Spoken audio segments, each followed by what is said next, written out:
Subhanallah, apa yang menyebabkan ahli kubur mendapat syafaat Rasulullah? Seorang ulama bermimpi bertemu Rasulullah Shallallahu Alaihi Wasallam bersama seorang pemuda. Kemudian ulama itu diberitahu Nabi Muhammad Shallallahu Alaihi Wasallam bahwa si pemuda ini selalu membaca sholawat kepadanya ketika masih hidup. Alkisah, ada zaman dahulu ada seorang saudagar kaya raya. Ia memiliki 2 orang anak, sedangkan ibunya telah meninggal dunia terlebih dahulu. Pada suatu saat, saudagar kaya ini sakit keras hingga menjelang sakaratul maut. Ia mewariskan harta benda yang melimpah dan 3 helai rambut milik Rasulullah Shallallahu Alaihi Wasallam kepada 2 anaknya. Setelah ayahnya meninggal dunia, maka 2 putra kakak beradik itu membagi harta warisan peninggalan orang tuanya menjadi 2 bagian sama persis besarnya.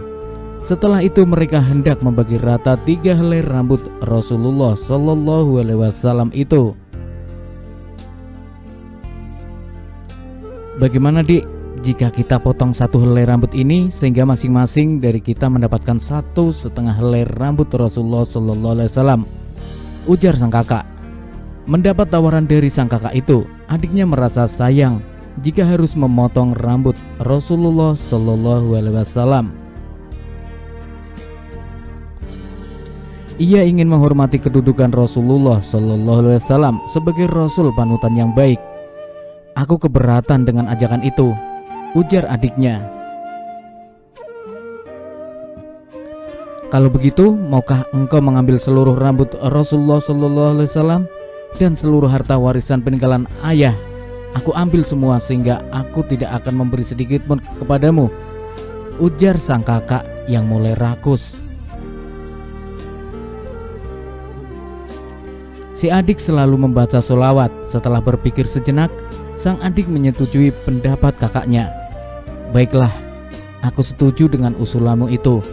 Ambillah semua harta peninggalan ayah ini, ujar adiknya yang dikenal sebagai anak saleh tersebut. Setelah itu adiknya memasukkan 3 helai rambut Rasulullah SAW ke dalam saku bajunya. Rambut itu selalu dibawanya kemana saja ia pergi. Sekali waktu rambut itu dikeluarkan dari sakunya, lalu diciumnya dengan membaca sholawat untuk Rasulullah Shallallahu Alaihi Wasallam. Dalam waktu yang relatif singkat saja, ternyata bacaan sholawat itu membawa berkah sehingga usaha yang dirintisnya sukses. Ia pun menjadi kaya dengan harta yang melimpah. Sedangkan kakaknya yang memilih seluruh harta warisan akhirnya habis dan menjadi miskin. Syafaat Rasulullah Shallallahu Alaihi Wasallam pada suatu saat, banyak warga yang bersedih hati karena adiknya meninggal dunia. Pada suatu malam, salah seorang ulama di negeri itu mimpi bertemu dengan Rasulullah Shallallahu Alaihi Wasallam. Dalam mimpi itu, ulama tersebut melihat pemuda yang meninggal dunia tersebut duduk berdampingan bersama Nabi Shallallahu Alaihi Wasallam. Wahai Rasulullah, siapakah pemuda itu?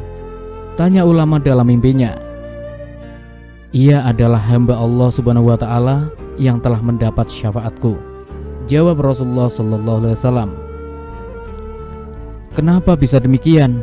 Aku juga ingin syafaatmu, tanya ulama itu.